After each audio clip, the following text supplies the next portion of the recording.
Welcome to Raj Kotecha Show, #1 podcast in Dubai. And this is a very cool episode, especially if you're from Dubai, because basically the first half of it, the first 45 minutes or so, we just do out and about in Dubai. If you're here for the news, just go to the timestamps in YouTube and Spotify and jump straight into the news stories.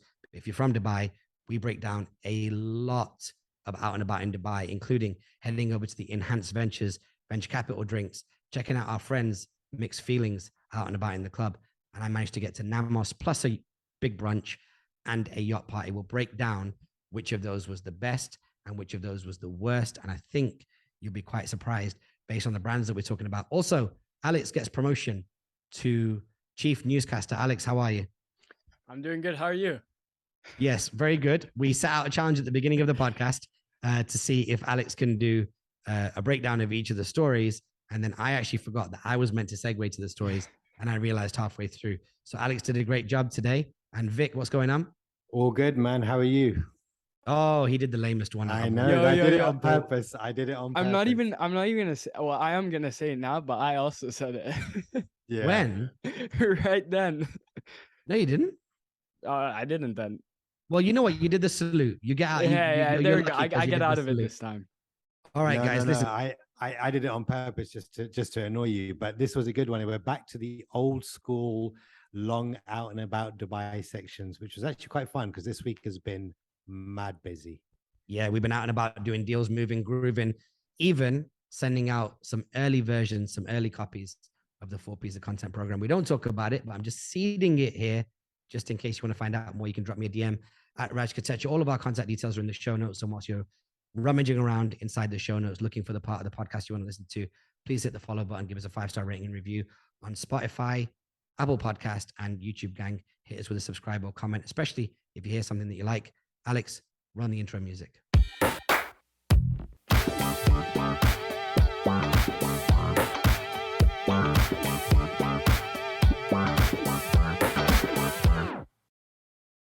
All right, guys, welcome to the show. We are leveling up on all different sides of the production today. As you can see, I've been donated the same mic as Joe Rogan.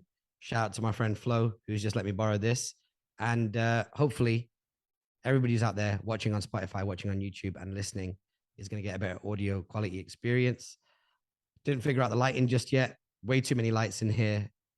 Feel like I'm getting an X-ray, but we're going to make little improvements week in, week out on the production side. However, when we talk about production and making it better, I'm pleased to announce, it's ironic when you say the word announced and you say it wrong. I'm pleased to announce that we have a new news reporter, which we've hired to the podcast, who'll be giving us a play-by-play briefing of every single story.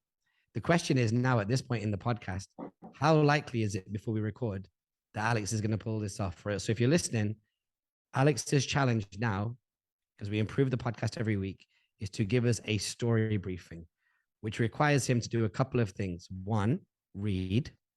2, comprehend. And 3, verbalize his thoughts. And that will be the briefing of every single story. Alex, are you excited? Are you nervous? We'll have already covered in scene 0 if you did it successfully or not, like in the intro.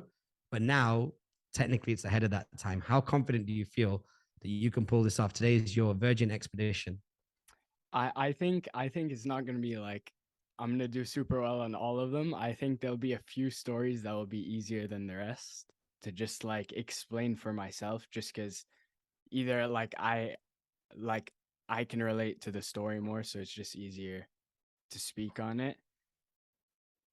But what happens if you do a royal flush and you get every single one right? What is it that Vik has to send you, buy you, give you? Oh, wait, why Vik? Why not you?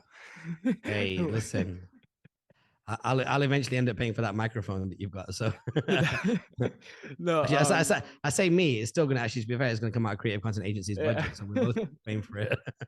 Yeah, but it'd be better if Vik does it, because Vik's the one that's always cussing you out. No, I definitely do agree. I think he has to make Notion even better. Oh, actually, no, he'll edit this podcast. Oh, it's been a while though, so I don't know if I want to give him that task. Well, actually, Alex, you should edit this podcast because last week's podcast didn't come out until tomorrow. So we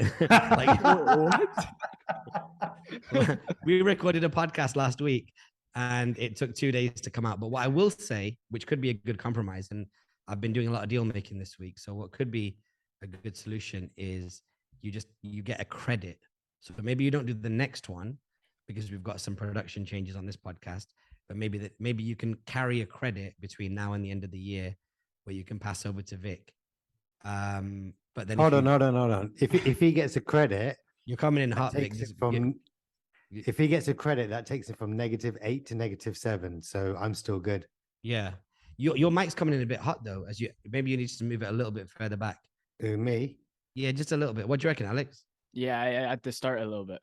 All right, that's perfect. okay. We don't need to edit that out now. We're going to try and do all these with no edits. So listeners, this is something that didn't show up in the sound check. Apologies. Okay, so let's get into it. Great week. We have all of our notes. Notion is now working. You may remember that we talked about Notion in the first couple of episodes of ALGO. It's our little kind of procedure system where we don't forget any kind of birthdays. We are starting off with out and about in Dubai, but let's do out and about in Amsterdam. Alex, how's your last week? My last week's been pretty good. Yeah, last week I went to Rotterdam for a friend's birthday. So that was pretty nice. Oh, nice. Yeah, so I went to see a few friends that I went to high school with in Abu Dhabi. So I got to see them again, chill with them. So that was super nice. Is this a separate Rotterdam trip it wasn't attached to the one that you went to when you went to Russell Peters. You actually went back to it. Yeah, I went back. I mean, it's a 40-minute train ride. It's not like it's not too far at all. Okay. So yeah, I just went there for the night, came back the same night as well. What's Rotterdam like versus Amsterdam? Just smaller, I'd say, right? And like not as packed. That's the only thing, right? It's just a smaller city. Is there like good nightlife, good restaurants, bars, that kind of stuff out there in Rotterdam? I mean, you will like there are clubs, there are bars, like whatever, but they're not gonna be like the ones you go to here, I'd say, in Amsterdam. And especially like they're all like nothing will be going on even in the bars probably during weekdays, I'd say. Like here you can go out to some places during the week and like it'll still be lively, but I could be wrong because I haven't been there that often, but I would feel as if like there's less things to do during the week. Have you been out to Amsterdam and seen all the clubs yet, the big super clubs? I've been to a few clubs. I haven't gone out too much, but yeah, so I've been to a few clubs. What do you reckon? I've pretty good. I mean that there are some that like aren't amazing, but that's like anywhere in the world. There's just gonna be some that are better than others. But yeah, there was a few clubs that are very good. Do you plan to go to Rotterdam a lot? I don't think so. Probably not. Oh my God. I would be like, see, here's what's the difference between me and you, Alex. If I was 18, I would like, regardless of what I thought of Rotterdam, I'd have shouted it out and shouted out like 3 or 4 bars. And then next time I go, I'd have sent them the link to this podcast of you shouting them out. So you become like El Papi Chulo in Rotterdam. But you were just like, yeah, nah, not really that good. Not really that impressive. I've only been twice. No, 3 times now. But yeah. But I only went out one of the nights. One of the times. Because the other time was for the Rotterdam Russell Peters show. And then this time was for a friend's birthday. Okay, nice. Well, it was just at their house, like we were just chilling there. Nice. So not much out and about in Amsterdam this week. Not too much more. I mean, this week I had uni this morning. Pretty good class. This week, Alex sent us his schedule so we could get regular timing in for when we record the podcast. And basically his schedule is nothing. How many euros are you paying to effectively have almost nothing in your week programmed education? Not that much compared to everybody who's in the US. Really? But I mean, how much are your education fees? Like, do you know? Me, as a European studying here, I'm paying 1,400 per year. Euros. Yeah. Oh, that's a night out. I mean, even compared to if I was even to go to Switzerland, this is nothing. Oh, okay. Then you don't. Then they basically owe you like 2 hours education a week, and you're good for How does that make any €1,400. sense? €1,400 is nothing for Yeah, education. no, it really is nothing. Like we literally charge that for a month of the 4Ps. Yeah. So yeah, good. Okay, take that. Okay. Well, that's it. Paying peanuts. Basically. Pay peanuts, get monkeys. Get monkeys. Yeah, that's it. Nice. What about your week, Vic? We'll get on to our week, but the weekend was mad. So last week I mentioned, obviously, it was Ine's birthday last week on the 3rd of October. And it was his birthday party on Saturday. And like we do a birthday party basically every year. The first birthday we went to Turkey. So we said, you know, when he's 1 year old, there's no point in a party. But every year since then, we've done a party. And he's, you know, he's quite a popular kid. And we always have a lot of kids come to the birthday party. And every year we need to kind of do something different.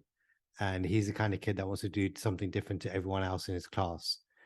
And Dubai Hills Mall recently opened its cinema, and they do private screenings. So we hired out one of the screens, and before anyone jumps on my back, it's not like crazy expensive. The cost of hiring out the cinema for 30 people is about the same as I would have paid per head on like some kind of activity for that many kids.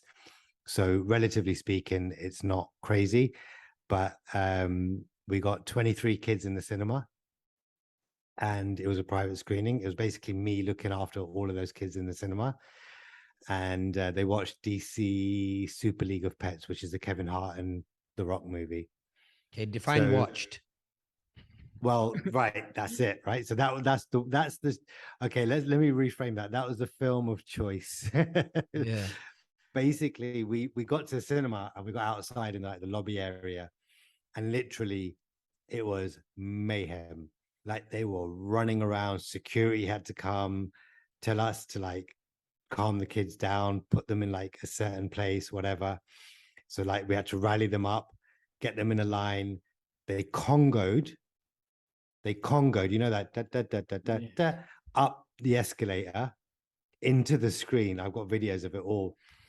Got them into the screen, got them popcorn, got them their drinks. They were like running around, going crazy. Half the kids, most of the kids didn't even know it was a private screening. They were like wiling out. So Ine obviously got a lot of cool points for like private screening. So anyway, so everyone settled down, finally got the film started. They're all sitting down, all the boys in the back row, the girls halfway up, nice and chilled. Then at the very beginning, you know, they were cool. And then a few kids got up, bit of popcorn went flying, a couple of kids were jumping around, and then they settled. But 30 minutes before the end of the movie, they were like, there's no movie. We're just going to run around this cinema. And when I mean run around the cinema, they went wild. You know, like in a park or in Bounce, which is a trampoline park here, that kind of vibe. Yeah. They were like running up and down the stairs. They went down to the bottom, the bit between the screen and the seats. This is probably like a 20-foot space, like a massive space. They were just running around on the floor doing like what's Snow that thing angels. Snow angels, right? They were doing Yeah. that on the floor. They were jumping up and down, jumping over the chairs. There was a point where I was like, I'll tell them not to jump on the chairs, and then they'll do it, and then they'll stop, and then they'll do it. And I said, you know what? Forget it. There's just no point. And it was madness, like madness beyond belief. Eventually, the film finished. We got them in a line. It took about 10 minutes for them, because they all took their shoes and socks off halfway through. It took about 10 minutes to get them together to find their shoes, because shoes have been flying. They were under seats, behind seats. Half the kids couldn't find their shoes and socks. Got them all like done. One of my friends came and helped at the end, got them downstairs, and then I had cars allocated. So got them downstairs. They congoed back out and back down the stairs. Got them into cars. Parents had volunteered because they were all coming back to my house to do cake cutting and pizza and, you know, all that kind of stuff. So then we had 23 kids in our garden. Even your house, the garden footage that you sent me on WhatsApp, that looked insane as well. I don't know if it's just the way you shot it. It was like a bit, you shot it in kind of a Scorsese panning kind of way, but like that stressed me out too much, man. Well, I consider myself somebody who likes spending time with wild ass young kids that are just like free flowing. I like the creative energy. I like everything. But when you tell me stuff like that, it just stresses me out. I never want to have to witness that. it was manic. Like, and I'm saying it like it's a bad thing. It was nice. It was fun to see the kids having fun and doing all of that. But like it gets a bit, because a lot of them were boys. So there's like high energy, high, like just boy, like 9-year-old boy energy. Yeah. So when we got home, we did all the cake cutting and stuff. And Ine's got his playroom downstairs, which is connected to the garden. So they all go into the playroom and they open up all the drawers because all his toys are there and stuff. And obviously they find the one drawer that has lightsabers, wooden swords, boxing gloves, and various other like weaponry, like toy weaponry. That then comes out, and then it's like on. Then it's a scene out of the Phantom Menace. You know what I mean? Wow. Probably a Madness. disaster. Yeah, like but it was cool. Nothing got broken. No kids got broken. Managed to keep all of them intact. They all made it back from the cinema to my house, I think, unless one's still roaming around one of the screens. But saying all of that, there's a bunch of our friends there as well. Raj, obviously, I know you couldn't make it because you had a busy weekend, but it was cool, man. It was good fun. I don't think I'd do it like that again. I'm not sure I'd probably have them at home again because it's hard work. But it was nice, and then we had some of the parents around and just chill with them and stuff. So it was cool, man. But it was pretty hectic. Nice, wicked, cool. That sounds terrible, to be honest. As we become more honest with ourselves, that sounds super duper terrible. Okay, well that's good. But and happy birthday again to Ine. Was glad to hear that things went super well. I think on my side, it was we went into full out and about in Dubai mode again.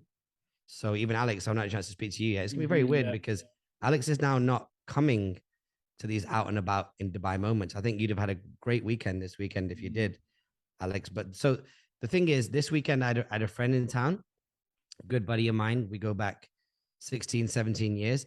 I probably should have jumped on a phone call with him before this podcast to ask him, is it okay if I mention him by name? But being that I've not asked him if I can mention his name, we'll just go with great friend from London. And he was in town. He was celebrating his 40th. So we started off. Now, so here's the backstory. My friend was coming from London, and obviously it's his 40th, so he wants to go big and have a good time and really celebrate it Dubai style.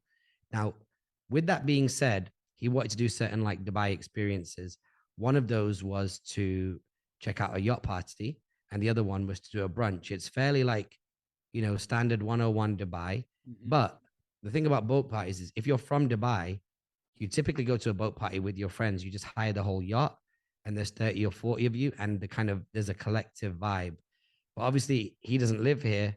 His network on the ground is not that kind of network.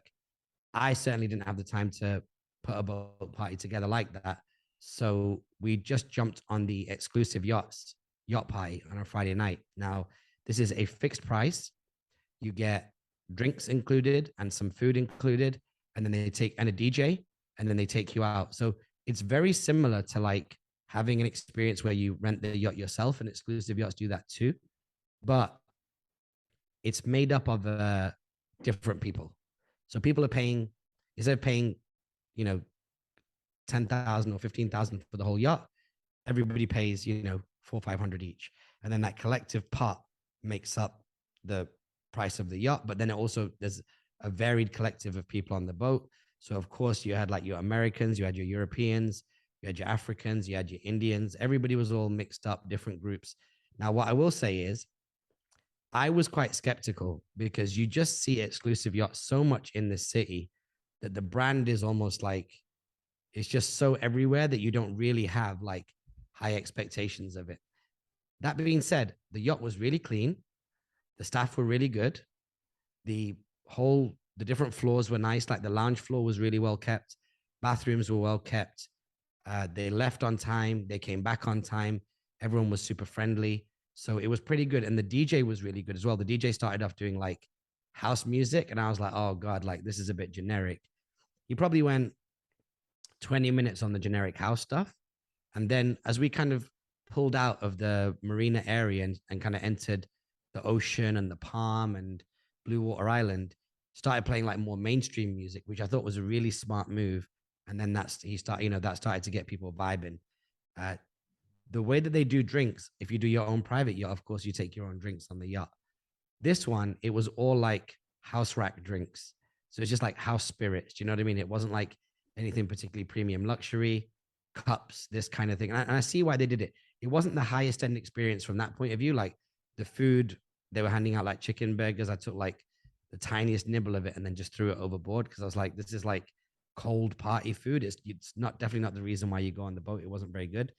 But they had house drinks and they had like plastic cups, which makes sense because we were not that rowdy a bunch, the collective of people that were on the boat.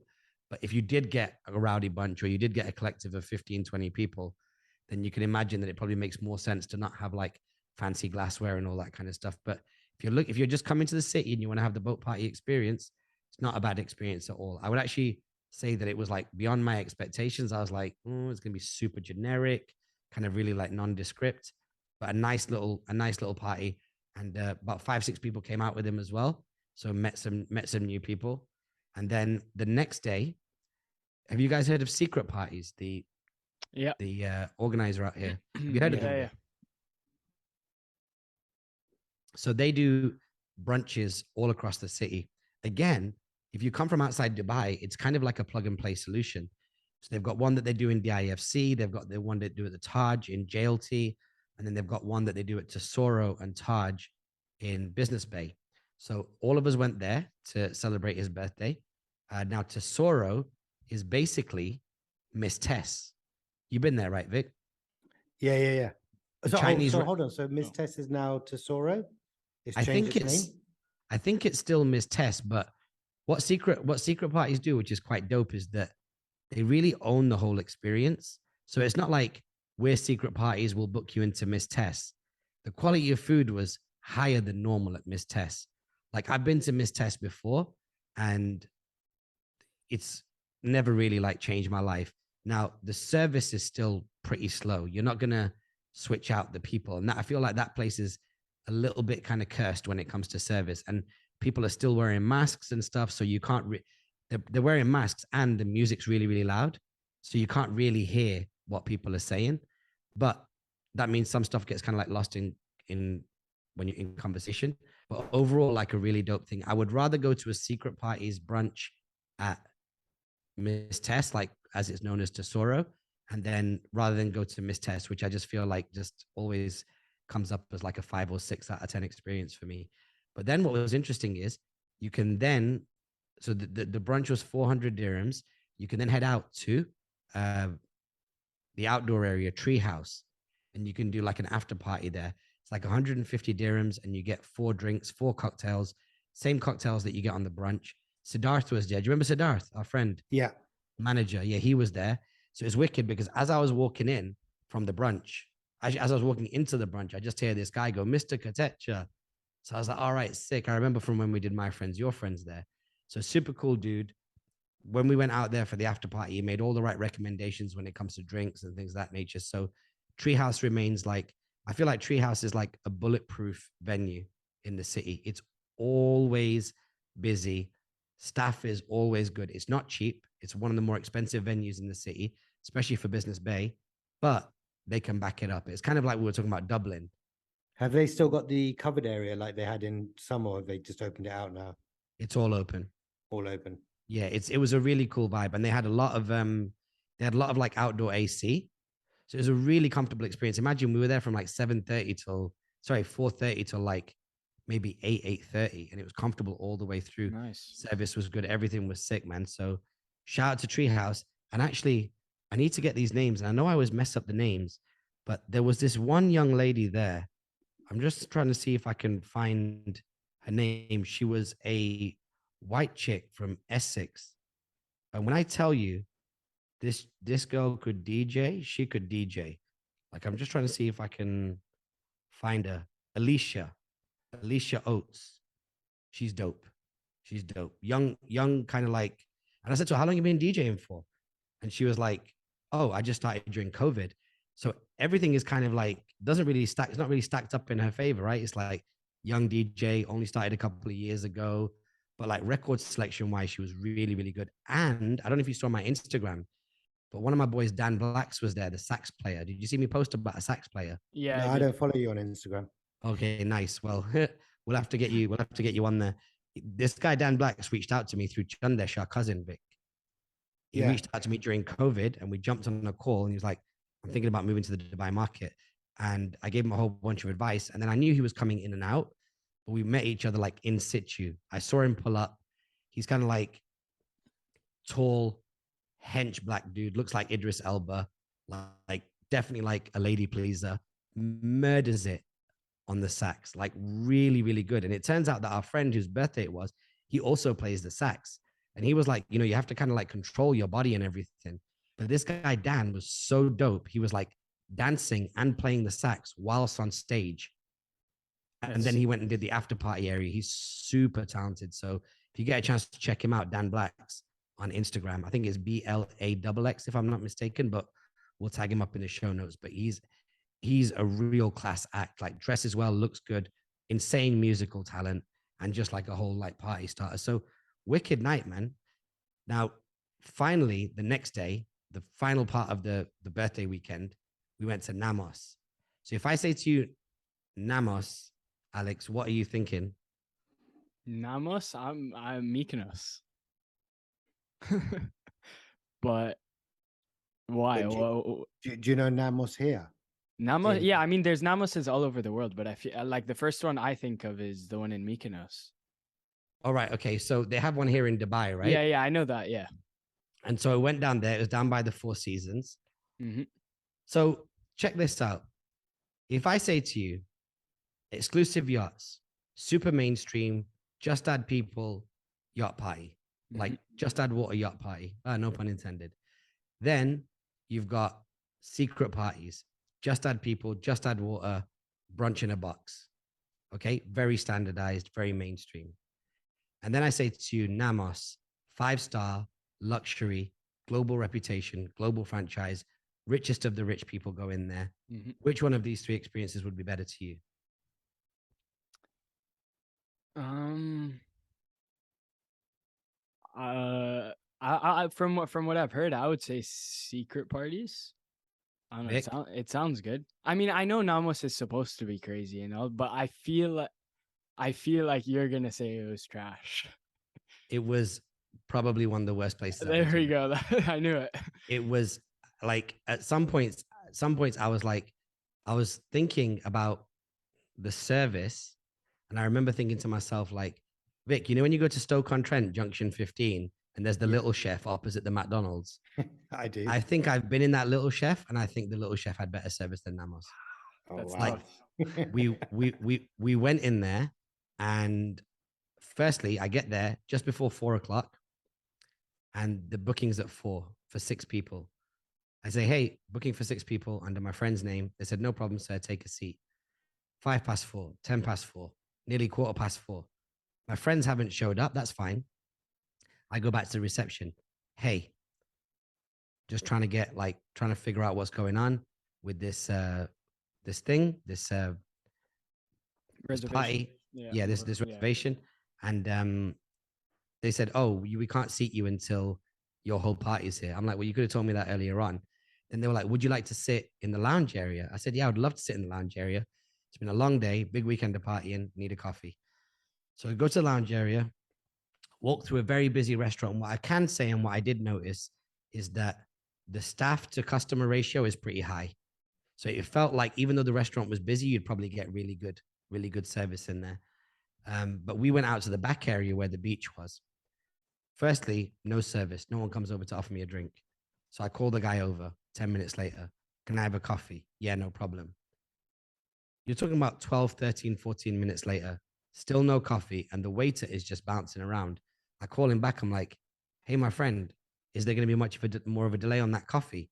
And then, like within 3-4 minutes, it came. So you're talking about nearly 20 minutes to wait for a coffee. Then my friend shows up. He's got some like nice cigars with him. Obviously, it's his birthday weekend, right? He was like, do you have a lighter and a guillotine? I said, I'm sorry, I don't, but we're in Nammos. I'm sure they've got a lighter and a guillotine. I called the same guy over. My friend, we have these cigars. Could you please bring over a lighter and a guillotine? He brings over the lighter. He's like, don't worry, we have everything you need. It's on the way. The lighter took long enough to come. Then fast forward another 10 minutes. I'm like, dude, do you please have a guillotine for the cigars? At that point, he then starts frantically looking for it. Long story short, the first 4 orders that we took, we had to nudge them for everything, even drinks. In the first 15 minutes, we had to give them 1 nudge. And then after that first nudge, you get what you get, but nothing came in under 15 to 20 minutes. It doesn't matter whether it was a glass of wine or whether it was like a lighter or a coffee.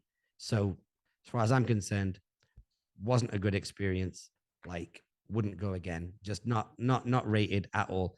And when I was leaving, there was someone doing some sort of like stock take. And as you walk out, they've got all this fresh produce, like seafood and broccoli and stuff like that. And there was a dude who was doing like some sort of check of it. And nothing really bad happened, but like he kind of like sneezed into his arm. And on the other side of his arm was all this fresh produce. And I'm sure like nothing contacted, but it's just not the kind of thing that you want to see. And what was so ghetto is that as we left, one thing they do is quite cool is they have these like really beautiful chauffeurs that drive golf buggies back and forth. And I got into the golf buggy because the chauffeur drives you up, drops you off. It's only like 60 meters, but it was the same lady that dropped us off at the venue that was driving us back to the valet. And she was like, did you have a good time? And I was like, no, not at all. I said, the last thing I liked about this venue was you dropping me off. And now you're taking me back. I was like, this golf buggy is like the highlight of it. So much so, in fact, that, you know, when in these high-end venues, they put a standard tip on the bill. Yeah. It was removed. We had to remove it. We were just like, service is so bad that we have to take the base tip off. So, you know, that was Nammos. But I don't know, that to me seemed shocking because I've been to a lot of the high-end places and that was a bit of a letdown. Yeah. Was it your first time? First time. Do you know anybody else who's been? No, but you know, I was excited to go a couple of years ago on group chat, peak COVID. We were talking about Dubai being open, and Anand from group chat was like, you know, Nammos, everything is open. So at that point, I'm like, you know, I've never heard of it. So I'm like, cool, let me go check it out one day. So for kind of in some sort of way, for about a year and a half, I've been like, I'd really like to go check out Nammos. And it's one of the places that I've not checked out. Like I've been to Zuma, Avli, and all the other spots. I went there and I had kind of like high hopes. And you know, like Greek food and that whole Greek vibe, it is naturally a party vibe. Yeah. The food is sharing food. Like I've been to Opa twice, and that's incredible. Like you can literally in Opa, you can literally exchange WhatsApp numbers with the staff and just like stay in contact with people. It's like you're buying food in a family restaurant, and Opa is not cheap at all, but they just really, really make you feel welcome. But it was not the case at Nammos, man. It was a bit of a letdown. Yeah. I was just asking if you knew anybody else who'd been there, because I mean, just to see if they had the same impression, or it could have been like like once, like in a blue moon, and you got unlucky. It happens though, right? You remember Vik Sushi Samba? Like these are places that are not supposed to mess up based on how much they charge you. And even Sushi Samba, the service wasn't good. And I'm cool with everything. I'm not like a bad person in the sense that I don't really get annoyed, and I've worked in service, so I know how it goes. But I think when you're presenting yourself as that, there's got to be a lot more effort. And I also didn't even really like the crowd that much as well, because everybody walked in was like, they were like holding their cheekbone, like they were like very, what is it called? Like a stout kind of face. Everybody had their glasses on. Everyone was just staring around like they were really unimpressed, like holding their clutch bags. And I'm talking about guys and girls, so you can paint a picture in your head as to what the venue was like. And it was like, I was just like, yo, man, you're in one of the most beautiful venues in the city. And we're literally like in what looks like a restaurant paradise. And it was just really not that good. So yeah, Fair not my enough. favorite at all. You also did Sinners, right? Now we can end this section on something good. You know, around this time last year when I started going to West Lodge, when Travis was DJing there. Yeah. At that time, they also had another party that they were doing, and it was next door to La Canita at the Intercontinental in Marina. And we were big followers of Mixed Feelings last year. Definitely some of our favorite DJs in the city. Beruz and Travi We know them separately as DJs. We know them as a collective, and both of them are just our boys. Great dudes to know. That being said, I did think to myself, and I spoke to Travi about this as I was leaving. I was like, I did wonder, will we have a mixed feelings set that we can expect, like we've had on previous years? Yeah. And that set by itself is good. It's a great baseline set. Those guys were very good last year. This year, they are excellent. Really? So I was like, so I'll tell you their formula. I think you should go and check them, DJ. This is their formula now as a DJ crew. Beruz plays the club records as they are. Travi plays remixes. Now, if you only go in on club records all night, that can be boring. And if you only do remixes and mashups the whole night, that can be boring. But because there's two of them, they were throwing their styles back and forth, and the whole night did not get boring. And musically, it was a level even above like how they performed in the past. I think they're going to have a blockbuster season, man. But only in October. If they can continue to like surprise and delight people musically the way that they did at Sinners on Saturday night, I think they're going to kill it, man. I really think they're going to have like a blockbuster year. And I also know as well of some plans that they've got as a duo. I don't know if we've spoken about them, Vik, and we certainly can't talk about them on the podcast. But I think they're going to be the guys that level up, man, this year in the city. Yeah, no, we've spoken about that. But yeah, I agree, man. I think those two, it's funny, I always talk about the people that get mentioned regularly on the podcast and like the competition between like Innate, my son, and like Ritesh and people like that, funny enough. And Beiruz and Travi also get mentioned a lot because every now and then we'll pop into their nights, but deservedly so. Those two are definitely a step above all the other DJs in Dubai, particularly the ones that I've seen, or even the ones that I just see online or whatever it might be. They're just a step above. There's no pretentiousness about how they do things. They're really doing it for the party and for the music. And the last time I heard both of them together has been some time. I think you and I went to the original Sinners in Carnita together. Yeah, we did. Yeah, some time ago, like pre-COVID. Now, at that point, I really liked them. But if you said that they've got that much better as a duo since then I'd say you're right, man. Like they're gonna have one hell of a season coming up. Like I don't think there's any other DJs that can do what they do as a duo, because again, they're very different. They're in tune with the music. They know the records, and they don't just know all the upfront records, which is what a lot of these other DJs are playing. They've got this ability to go in and out of like genres and also eras as well.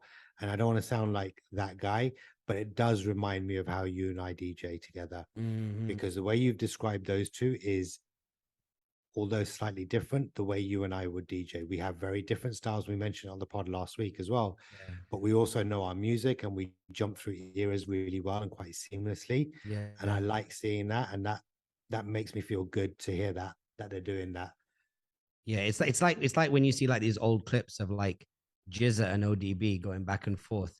Like Travi's like super unhinged, and Jizza's like got more of a classic style. Like we just and I like that, and I think it also makes sense as well because Beruz is a younger DJ to Travi, and so he's in that era where he's doing everything like he's like DJing in a way whereby like he's really getting his arms around the music, whereas with Travi, he's a little bit more unhinged and he's like ripping it up. And what's really interesting is that Travi's in the place right now where he's DJing so unhinged that if you did it the whole night, it could be too musical. And so the fact that when he throws the ball to Beruz does a lot more like classic, and therefore the whole night just fits into itself. It's really, really good. So I think shout out to them, man. Yeah, I think the most important thing in that scenario is reading themselves and reading the crowd. But reading the crowd is really important. And I know you and I do this a lot when we DJ together. Is like, if I'm doing what I'm doing and it starts to feel like, okay, the crowd needs something new and something different, you'll come up to me because you'll be watching the crowd. And I may not always see it because I'm too in it. Or if I see it, I'll tell you, look, right now it's time to switch over, and vice versa. We do the same. So I think if I was just to kind of throw it out there, a big piece of advice would be just make sure that don't get too lost into the set and keep an eye on the crowd and make sure that like when you need to switch over. Because I know that sometimes we miss the mark, but most of the time that's what we would do, you and I. And that's the benefit of having a duo, number one, and a duo that performs differently. Yeah. They were doing it. And also in the club that night, Moflo was in the club. So shout out to him. Shout out to Khalud. She was in the club as well. So nice to see her. Not seen her since My Friends, Your Friends. And just some good folks in there. I can't remember the names, but there was a few girls that came over and said, "You're the guy from My Friends, Your Friends." I'll DM it to them. I'm sure if I can find their DMs. But thank you to you guys as well. And just an overall good night, man. We had a wicked time. And that is just the weekend. Then we get into the week. So right now we're recording this late on a Wednesday night. And Monday, Tuesday was pretty busy as well, man. Monday night, back out to Geeks in a Bar. So we've talked about it before. It's a night that's been run by Enhanced Ventures. But what made this week's gathering even more special is that they did it in the middle of GITEX. So if you're in the city and you're in the technology industry, you know that GITEX is one of the world's biggest technology kind of conferences and shows and exhibitions. And so there's a lot of big players in the city, and that room was full of them. It was a really good event. Now, I've been to a handful of these events since I moved to Dubai. So big shout out to Ritesh for the invite. This one was high energy. Yeah, high because energy. Because I think the nature of the people that attend, they're not typically high energy, but they're just very smart and meaningful conversations. But this one was high energy. Why? Probably because the buzz of GITEX just carried through. Like, people go to the conference, they've come from out of town, they're catching up with people they haven't seen for some time because they only come in once or twice a year. Yeah. They're seeing new tech, they're hearing talks. Like, GITEX is huge, it's busy, it's buzzy, and that whole energy carried through to the night. And for two guys, you and I, that didn't go to GITEX, we were able to like get a feeling of that from that night. So that's a really good event. Enhanced Ventures are doing some really cool things. And I met a bunch of interesting people that I've never met there as well. So it was nice to hear. It was nice to kind of meet a lot of new people, and you always meet new people when you go there. Yeah, there was a cool dude there. What was that guy's name who started that BNS, that cryptocurrency where you can do fiat transactions? Remember him? Was that his name? Manish. Manish. No, it's not. That's not his name. We'll have to get his name. But basically, long story short, they've added a crypto exchange into their portfolio, which is really interesting. Shout out to Sonia as well, former chief marketing officer at Talabat. Some really cool people. I really enjoyed meeting Sudhir as well, the chief business officer of Lenskart, because I'm just about to buy some lenses from Lenskart. He was like, "Yo, email me before you do." Lenskart is a super dope business. They've just hit 8 retail outlets here in the UAE after building a huge buzz online as well. So I'm excited to get some glasses from those guys. And man, big dog PK was in the building. Your first time meeting him, right, Vik? Yeah, my first time meeting him. I literally, it was like 1 minute. Yeah, 1 minute meeting him. That is the guy that's been like really responsible. He's like one of the OGs in the city for building up the ecosystem here. So shout out to everybody we met that night. Shout out to Alpa as well from Enhanced Ventures and all the people that are rocking with them. Always a great night. Man, I think that's going to be a permanent calendar attend event. Do you know what I mean? Like when those guys do parties, I think what they might find themselves in is they might even find themselves doing something which is a little bit broader, like inviting more of the tech ecosystem in.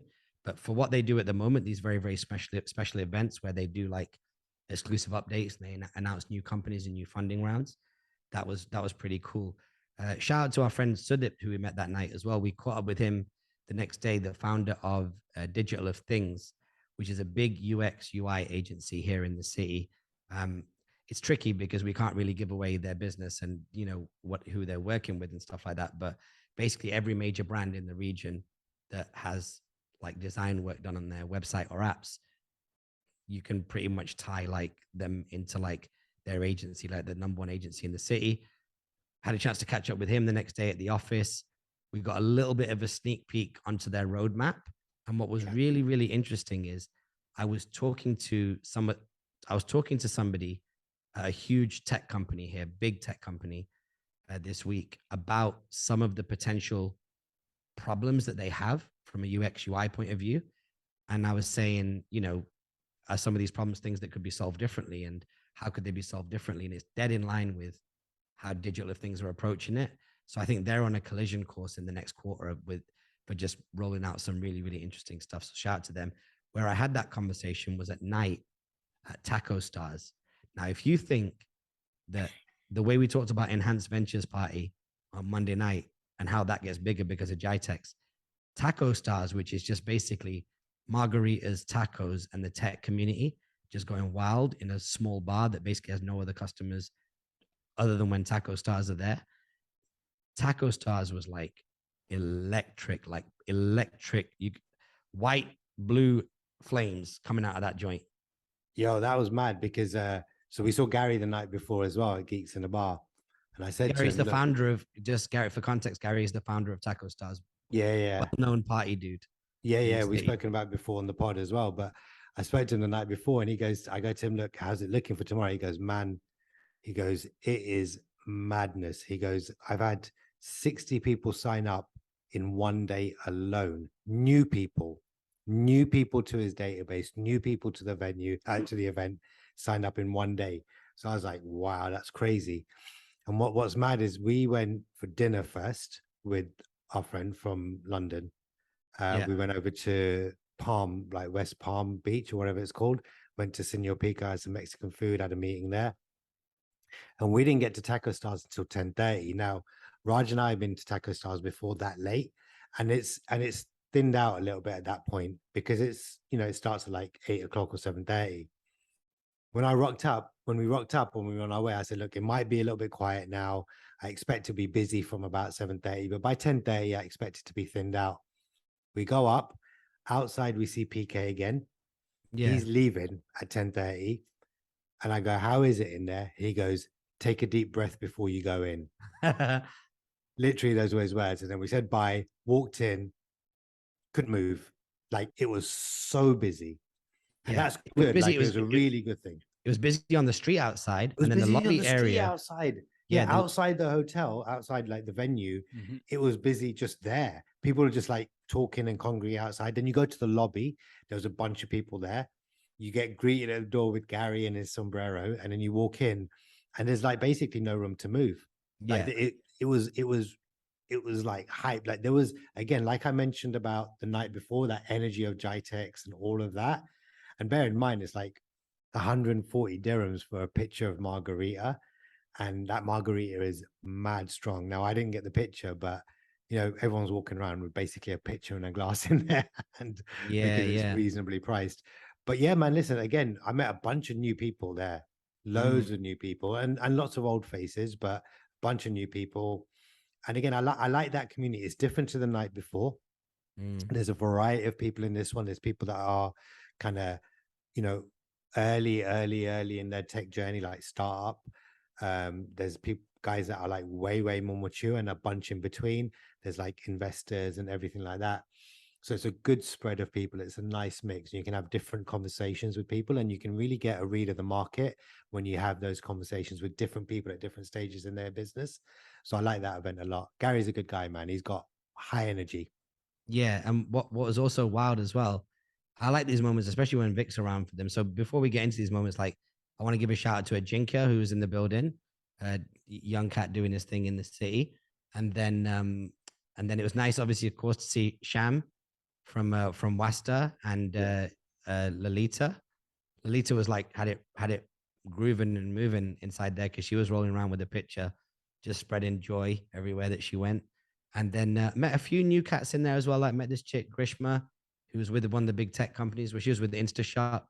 So that was a cool intro. And met some generally like really nice people. One person I would say, which was quite interesting and super random, because we're up on the mezzanine section, is that Mike Butcher was there. Mike Butcher heads up TechCrunch in the UK. we talk about OGs, like that's a real OG. And what was quite nice is that, you know, it'd clearly been a long day and he'd been in the bar for quite some time. So I'm not expecting like the brain to be like, you know, at full capacity. But I was like, you know, I interviewed you here and that's fine. He probably gets interviewed by a lot of people. At that time, I didn't have a beard. I had a completely different look about me probably 6 years ago at Step Conference. And he was like, oh. And I was like, yeah, I interviewed you for my YouTube channel. And he goes, and I was like, I used to work for Rafa Ali at paid content. And then you saw his reaction, right? Yeah. He was just like bugging out. So this company that I told you about before, Alex. Remember I told you I worked for this company in Los Angeles that got bought by The Guardian? Yeah. My former boss is this guy, Rafa Ali, who's like one of the original OGs of business media. Like, so if you check out like All In podcast, you know, Jason Calcanis? Yeah. Rafa was to Jason what I was to Rafa. Okay. So we're talking about like a real OG. And it was nice because Mike knows a trillion people, but it was nice for him to see me. And then once he figured out who I was, to get that reaction from him was like a real thing. Cause I was like, he was like, oh, you're an OG. I was like, well, in some cases, but when you actually stood next to a Mike Butcher, who's literally changed the face of tech journalism in the UK, it was real dope to see him. So he said he's going to be coming back at some point and we'll definitely get him on the podcast and have a chat with him about the state of tech, especially with everything that's going on in the UK economy as well. So a busy week. Have we forgotten anything, Vik? Senor Pico was dope as well on the Palm. Nice restaurant. Yeah, I'm glad we chose that one over any of the others, whichever ones they were, because the others are just like busy and loud and whatever. And we were there for like, we wanted like a meaningful conversation, like a meeting. So it was nice. Senor Pico was good. Service was amazing. The food was good. Yeah, like I don't really have anything bad to say. I've been there before as well, so like with some friends. So yeah, it's nice. I think the only thing that we miss is today, like what we did today. If you want to talk about that. Yeah, what did we do in the day? we were at Thingy's house, Seb's house. Yeah, no, of course, yeah. So that I was thinking that was more of a nighttime thing. So firstly, oh no, I was in what were we doing in the day? I was working and you were cleaning your apartment. That's what. Yeah, this is true. Interesting. Shout out to Seb and Lucy Bates. Seb, founder of Warrior Academy, one of the guys who works in the Dent Global Organization. Shout out to Sabrina and Tim from F10, the magical production team behind all of the My Friends, Your Friends videos and all of Will Smith's tourism stuff here in Dubai and some of the biggest names in the world. So yeah, we all got together today. We had like a jam session, like a strategy jam session. And then we all kind of had dinner. So it was just an incredible time. And Vik got to spend time in the house with 3 dogs, which is his favorite thing. Look at his face, Alex. Dude, yo, why did I not hear about this? First of all, yo, listen, man. Seb, thank you for today. Appreciate it if you listen to this, but I told him what happened, why I'm afraid of dogs, because I got basically attacked by an Alsatian when I was 9 or 10. He used to go out with a dog and the dog dumped him. Yeah. Yeah. So basically I got scarred for life, but he has 2 dogs and they're very friendly and they're very nice. And they kept coming into the meeting room when we were there. So he kicked him out, you know, kindly kicked him out.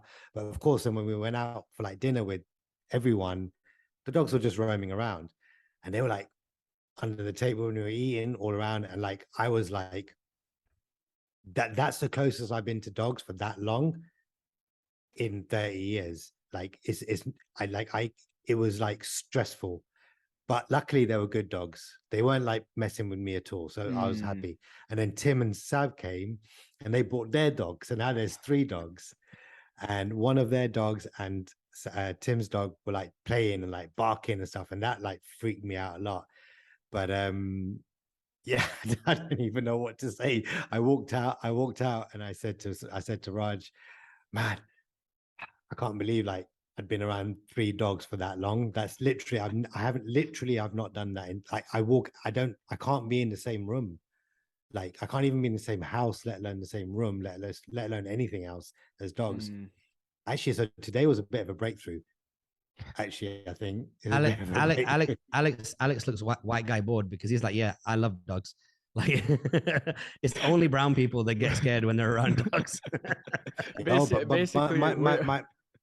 But my fear is like real. Like it's like I can't control it. But yeah, today was okay. Like it was okay. It was fine. Like I'm not, I'm overreacting, but yeah, it was fine. But Yeah. yeah, I didn't expect that today. But Seb, thank you.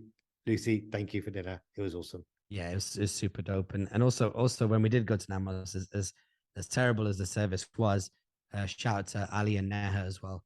We managed to got some time to kick it together and went to Boaz and just chilled. And there was another girl as well. Her name was I'm going to remember the name and give her a shout out too. So okay, wicked, awesome.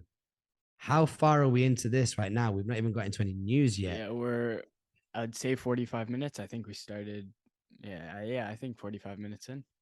Okay, should we do this? We must remember in the intro that if you don't want to go through the longest ever out and about in Dubai, just go to around the 45-minute mark or whatever it is. We'll figure that out when we get there. We'll say we'll put in the timestamp. So good. If you've just joined us straight from the intro and didn't give two monkeys about what we spent this week doing an out and about in Dubai, and they're going to be long, I think, moving forward because we'll be outside hustling a lot. We are now going to get into today's stories. We're trying out the new format. Ooh. Over to you, Alex. First story, what are we looking at? So first story, we are talking about Jay-Z investing in a robot pizza startup. So Stellar Pizza gets investment from Marcy Venue Partners for $16.5 million. And the story is that Jay-Z is investing in a company for the future who's going to produce pizzas, basically, just from the touch of just like ordering an Uber off your phone. So Marcy Venture Partners. Marcy is the projects that Jay-Z grew up in, and Venture Partners, obviously they're venture partners. So Jay-Z going into this. Now, I didn't think that this was necessarily the biggest story. It seems like something which clearly a business that needs to be capitalized, and Jay-Z got in, and I think Jay-Z's value is part cash, but there's a lot of cash knocking around, but also part just the fact that it's Jay-Z. What I do think is interesting about this, though, is I heard some debate about Elon's robot, the one that we cussed out in last week's episode. And what was interesting about that debate is that that robot is openly trying to be a generic AI robot. It's not meant to specifically do anything today, which is the reason why it was largely unimpressive. But why is it meant to be a generic robot? They're modeling Elon's robot to be human because that robot's job will be to work in the factory. Smart. So it's not a narrow function robot. It's meant to be general. And whenever you have a generalist, what happens? Those generalists are not specialists. They just kind of do everything sort of well. So Elon's actually out here developing robots that are not meant to be like super ninjas on narrow tasks. They're actually meant to be somewhat diverse like a human, which is the reason why they need the human form factor. With regards to Jay-Z investing in this, I think he's actually getting ahead of a very, very early ball, which isn't got anything to do with pizza, but it's actually got to do with narrow manufacturing. Because at some point, food items, a lot of them are going to be made by robots. And what's one of the most popular dishes in the world, especially where consumption's higher? Pizza, man. And it's a hell of a lot easier to make than a burger. That's for sure. Because you're just dealing with like way less vulnerabilities when it comes to pizza. And not that it's an easy thing to make. It's obviously taken some research and development, but this is it. Would you ever eat one, Vik? Yeah. Yeah, I think I would. Yeah, I agree with that. Look, I mean, did you watch the video, by the way? Like I saw it. Yeah. It's pretty cool. Like, I'm not gonna lie. Now, anyone that knows me well knows that I have some level of OCD. So when we make pizzas at home, I take ages because I need all my ingredients spaced out correctly so that it's evenly done. And when you cut it, you sort of get as much of an equal amount of spread of ingredients. That's what this robot does. So that's what turns me on about this. Because when they were putting the pepperoni, it was like when they're putting the tomato sauce, it's beautiful dots, pepperoni, beautiful dots. But that aside, this takes 5 minutes to make. So the good thing about that, of course, is that the speed in which it gets to you by removing the human element, and keeping the robot element in the making of it, because it's formulaic. Making dough is formulaic. Making a pizza sauce and putting it on is formulaic. Adding cheese is just a simple process. Adding the toppings, same thing. Cutting it and boxing it is the human part. That's it. So why do you need humans to do something that is so formulaic? It doesn't need like stacking like a burger. It doesn't need to be perfect. I think actually this is a really good investment by Jay-Z. It sounds stupid, right? Oh, like a robot pizza truck. It sounds dumb from a headline, but it's and forget like narrow manufacturing for a second. I don't disagree with that at all. But just this particular investment in robotized pizza, I don't see any reason why not, because pizza is pizza. I know we've had many debates, but there's two levels of pizza. There's your general everyday type pizza, and then there's like the really nice pizza which should never be made by a robot. And most people will just go for your everyday pizza. And this is just going to do the job. I think it's a really smart investment. What's interesting though is that about this investment and the fact that Jay-Z's name was thrown around so much in this investment is the fact that Jay-Z obviously talks up his own book when it comes to Ace of Spades and when it comes to his new brand, which we won't talk about on this podcast, but like, you know, he's obviously got a new brand that he was talking about on God Did, which is part of an emerging, recently legalized market in the US. He'll shout these things out. He'll shout out Monogram. He'll shout out all these things. I can't see him finding a way to shout out robotic pizzas in his raps. He will, man. Of course he will. I mean, some way. Yeah, if he really wanted to, he could, right? If he really wanted to, he could. But I don't think he will. Is the thing. But I think also eventually you're talking about a hell of a night in. I mean, he's got Monogram, he's got Ace of Spades, and he's got pizza. Like you could actually have a night at home of a lot of fun with all products that have been invested in by Jay-Z. So what I'd be interested in seeing and just tracking is just what other investments he makes. Obviously, he's investing in, you know, very future thinking, company.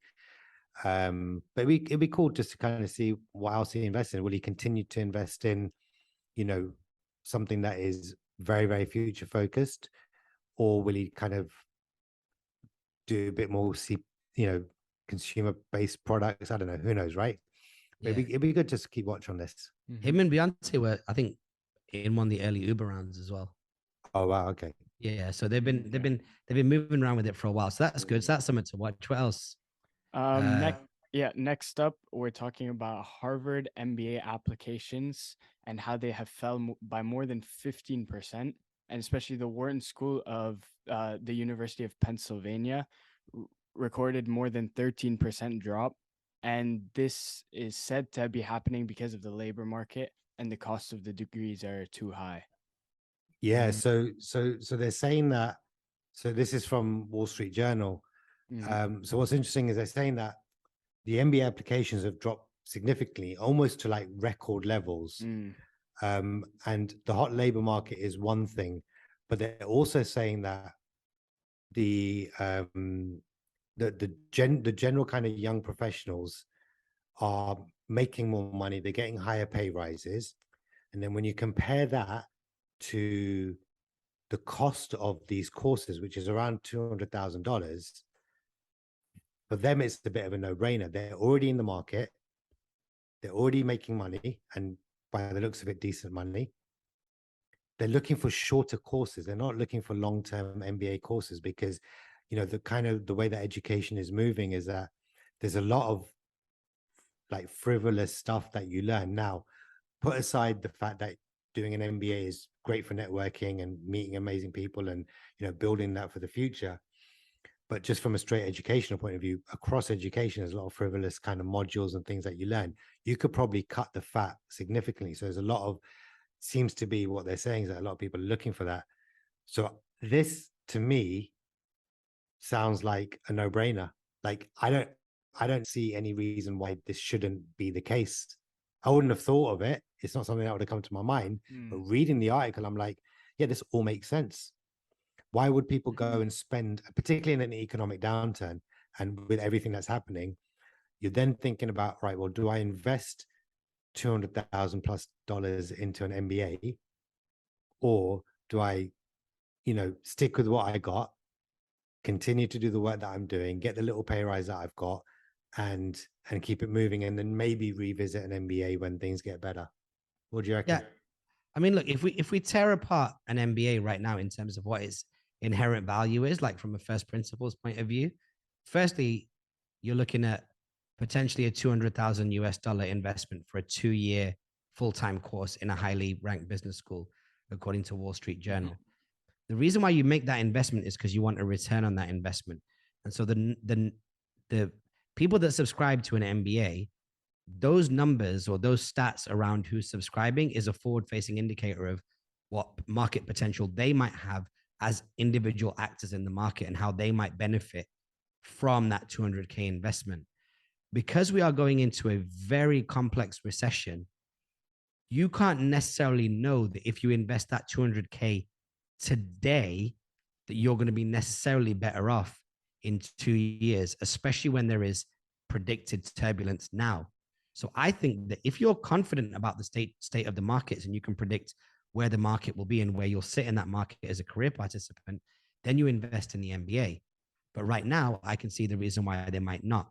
On top of that as well, companies are letting go of a lot of people and becoming a lot more lean and efficient. And typically what happens is when you have massive layoffs, you then tend to invest more in the people that you've got because you've stripped down to your bare bones talent and human resource.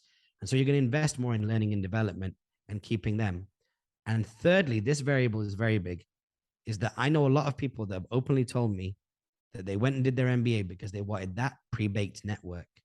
And nowadays, whilst you can meet that elite community inside an MBA program, it's much easier to network and build a network without necessarily 200K down for an MBA, because not only do we have networks online as a result of the internet and social media and social networks, but we also now have a really nice, mature, developed set of vertical network building conferences. So if you're specifically in hedge funds or green tech or biotech, there is probably going to be 1 or 2 conferences you can go to a year where you can connect with people that are already actively participating in that market. And that strips some of the appeal away with some of the people you might meet in your MBA. Now, I know people I know a lot of LBS people, London Business School, and INSEAD people. On any given day, these are the number 1 and 2 MBA programs on the planet. And what they say is it was a lot to do with joining there. And of course, you're going to have your special moments. You're going to have your pizza nights. You're going to have your date nights. You're going to have your activities in the woods as an MBA class or whatever it may be. And those are great for like intense bonding. But spending 200K going into a recession, interest rates being where there is, job security not being what it is, you can see that there's probably been a downward effect. And I say all that to say this, which is that that's probably not going to cause any kind of downturn when it comes to source markets for these MBAs, especially looking at China, India, Russia. I mean, they might find it a bit more difficult, but even if domestic signups for these MBAs go down, doesn't mean international will go down. High net worth people will still send their kids, or, for some people, MBA is just a 2-year gap year. So it's weird because you're going to get this natural pull away from the US and the UK, and that space will get filled because for some people, 200K is not a lot of money. What do you think? Yeah, I think because when you were talking, what came to my mind, and then you said it, is the diversity of the network that's available outside of the MBA. I know a bunch of people that have done MBAs, and when they actually really look back and they go, why did I do the MBA? Like retrospectively go, okay, what was the biggest benefit? It's the network, because that's relationships that they carry on for many, many, many years. And of course they can do business with, but the ability to the fact that there's a diverse network available outside of an MBA, and the ability to network with them and connect with them is open and easy, or at least not difficult. It's not a closed group of people. That's a huge, huge, huge draw away from an MBA. But that's a very good point that you say about, other source markets, because culturally, for certain countries, education, and specifically higher education and MBAs and master's degrees and all that kind of stuff, still holds a lot of value within that culture. So for those that can afford it and see that as an important part of like someone's journey, like your journey into your career and your life, they'll make that investment. But one thing that I was thinking about just now is also what is the actual value of an MBA? Like when you know, the first point that you said is that you want to get a return. The network is one thing, but what is the actual value of an MBA to a potential employer nowadays? I don't know the answer, but I would speculate that not so much. Well, the reason there's going to be always a fundamental value to it, which is if you're a recruiter and you're in a big corporate organization which is quite bloated, all the MBA is it's a shortcut. It means a school with rigorous entry requirements has done the work of firstly getting you onto the school's MBA program, and then secondly spitting you out. So what is it in terms of the real world? You can debate that, but in terms of like it's what's the functional value of an MBA? It is, was, and always will be, much like a degree, that a recruiter can, you know, just make a much quicker decision knowing that you walked out with the MBA. Let's see how that plays out, especially let's see how it plays out for a lot of the big tech companies that hire these kind of MBAs as well. And speaking of tech companies, Apple has reportedly said that they are going to make their AirPods and their Beats headphones in India. There's been kind of like a manufacturing divest away from China, and it looks like there's going to be they're going to try and lower the risk of supply chain issues coming out of China, and we are looking at some iPhone 14s already coming out of India. What's in the story there, Alex?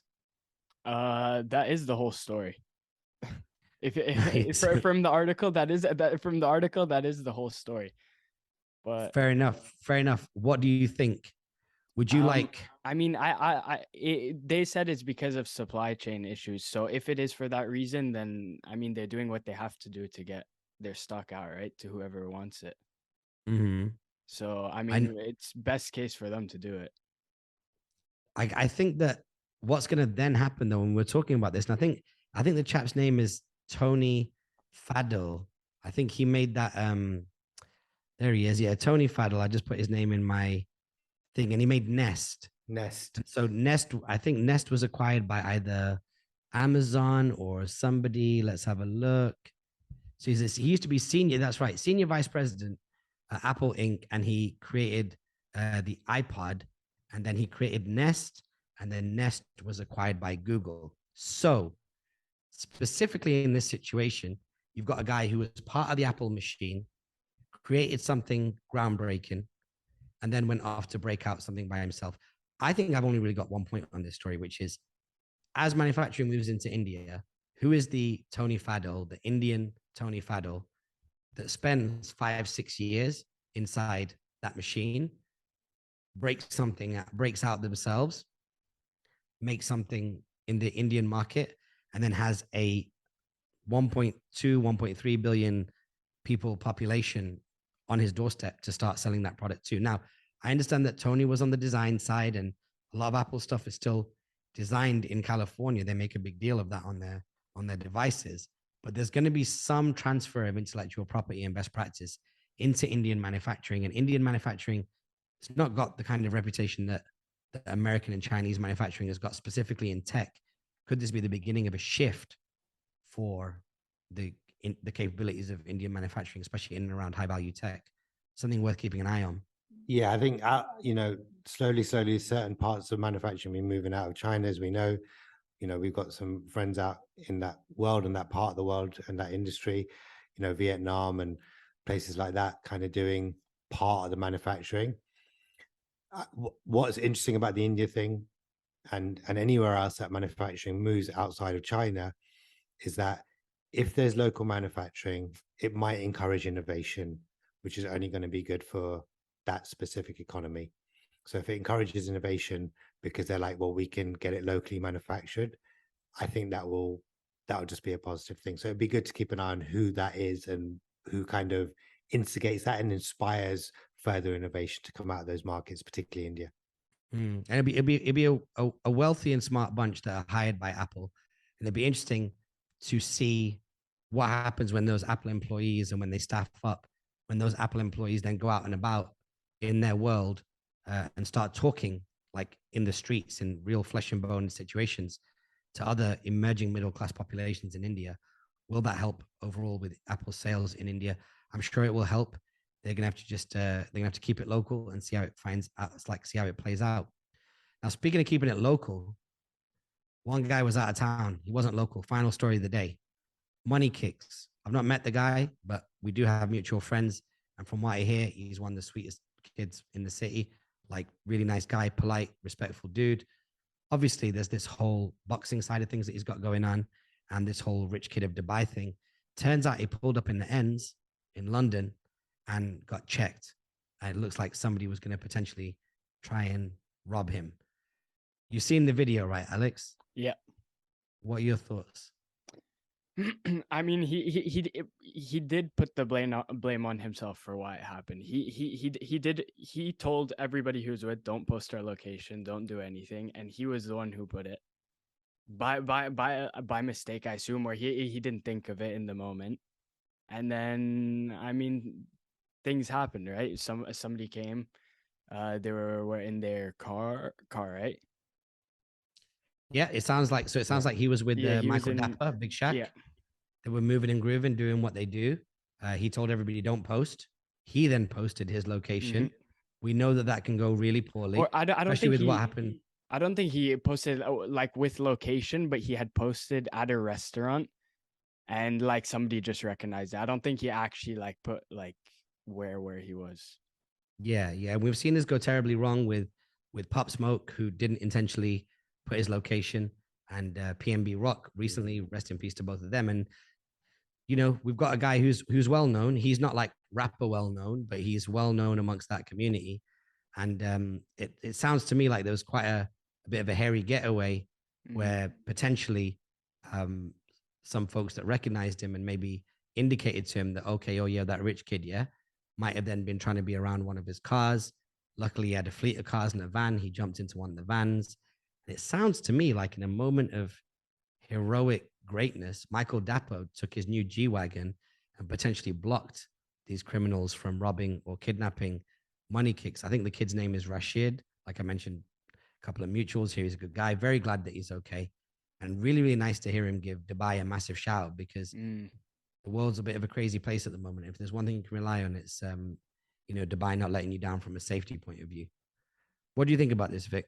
Yeah, so London's mad, right?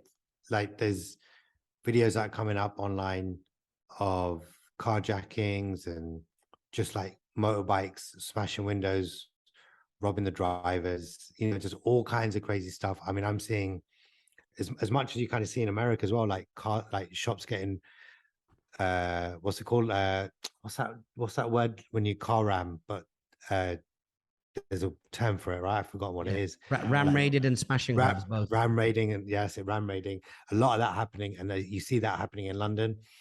So you know, I'm not surprised that it's happened. But the good thing about the way that he approached the video, and what I really like about the way that he approached the video, number one, he approached it with like a lot of humility. He said, "Look, this was down to me. It was my fault," and he didn't bash London at all. He just he was very like matter of fact. This is what happened. It's like a public service announcement. I'm letting you know that this is what happened, why it happened. So just be careful. And I think that was cool. But you know, I'm not surprised. It could have been him or anybody else.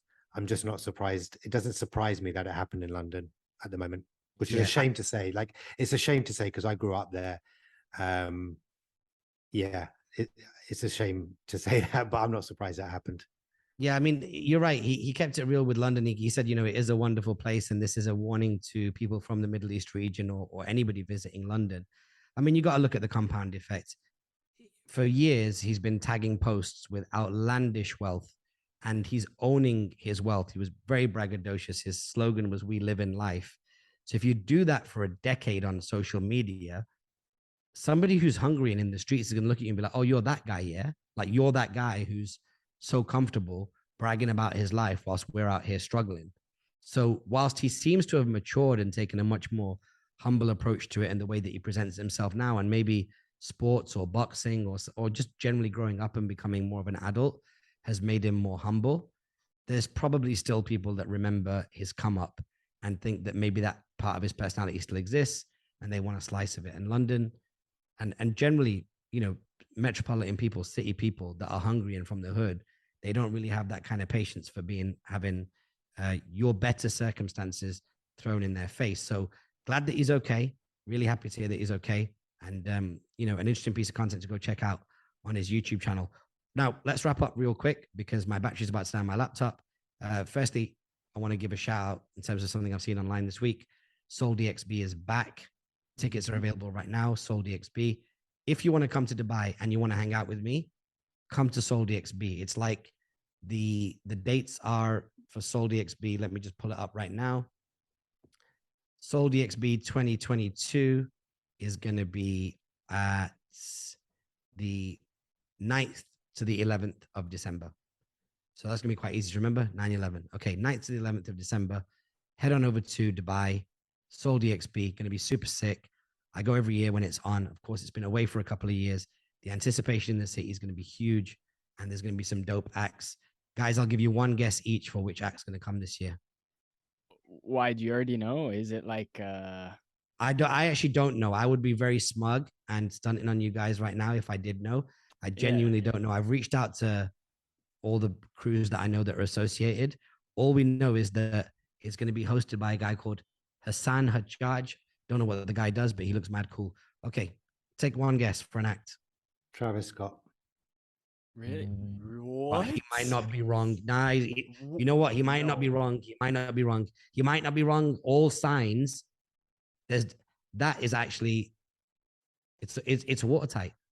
Yeah, but Travis is known to do, like, at least from what I saw, the stages at SoleDXB last time. So who knows? Maybe they do an insane come up and like triple the size of the stage. But I just don't feel like Travis would perform in one of those places. Like, I just don't see him fitting his style, like who he is.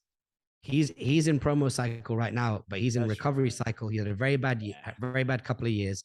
He's on his come up. It's going to be a great content opportunity for him. Also, notice that ticket prices for pre-sale have almost doubled, 375. I feel like I probably paid 200 to 250 in the past. I think it was. So that budget's got to cover something.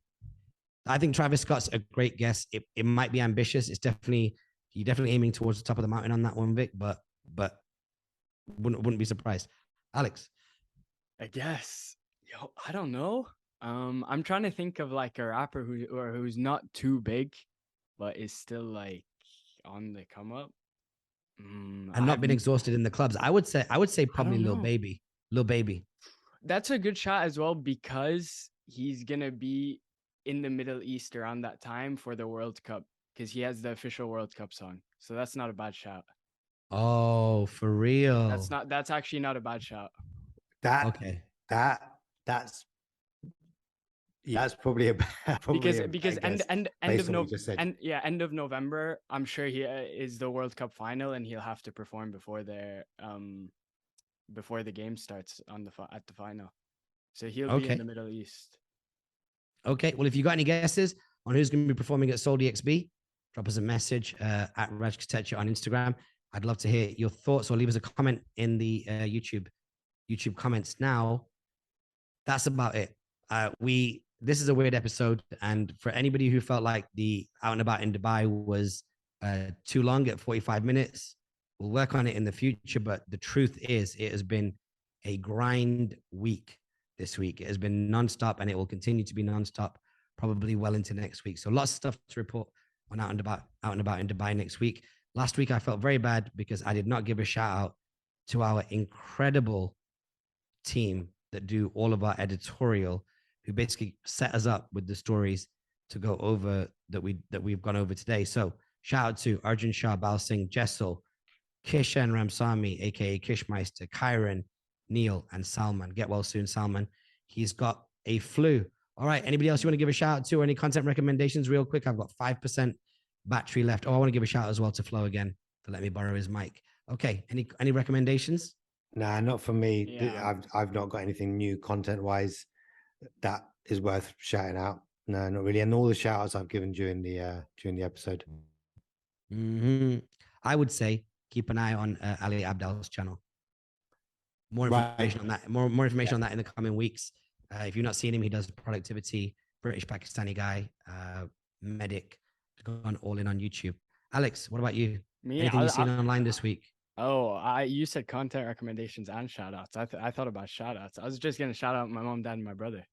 Just because Oh, I nice. haven't seen them in a little bit. Are you getting homesick? Is homesick kicked in already? It's quite a long stint between now and coming back. No, I don't think so. I think it'll no, I don't think so. I didn't think I was gonna get homesick, and I'm not homesick right now. So I don't see a reason why it would change. But who knows? I know my dad's coming here, I think mid-November. So I'll see him. Nice. Yeah. So I'll see him for that. So that would be nice. Because also nobody in my family. Oh, well, my brother has. Neither of my parents have ever been to the Netherlands. So like, it's a good opportunity for them to come as well. Nice. Good. Mr. Steal Your Girl is on his way to Amsterdam. Soon. Can't be going Alex out. is going Can't go out with Alex is talk to no women.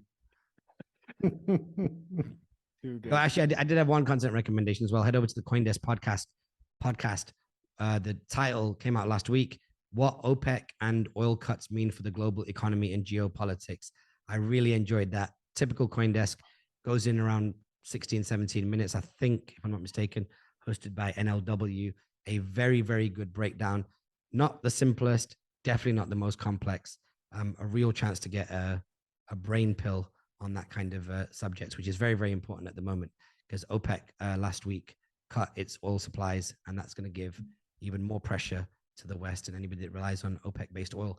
All right, guys, hope you enjoyed the show. If you did, make sure you leave us a rating and review wherever you check out this podcast, but especially on Spotify. We do love Spotify and Apple Podcast. YouTube gang, hit that subscribe button if you enjoyed this episode. Leave us a comment on whatever part you enjoyed the most, and leave us a like and all that other good stuff as well. And just generally, if nothing else, find the share button wherever you listen to this podcast.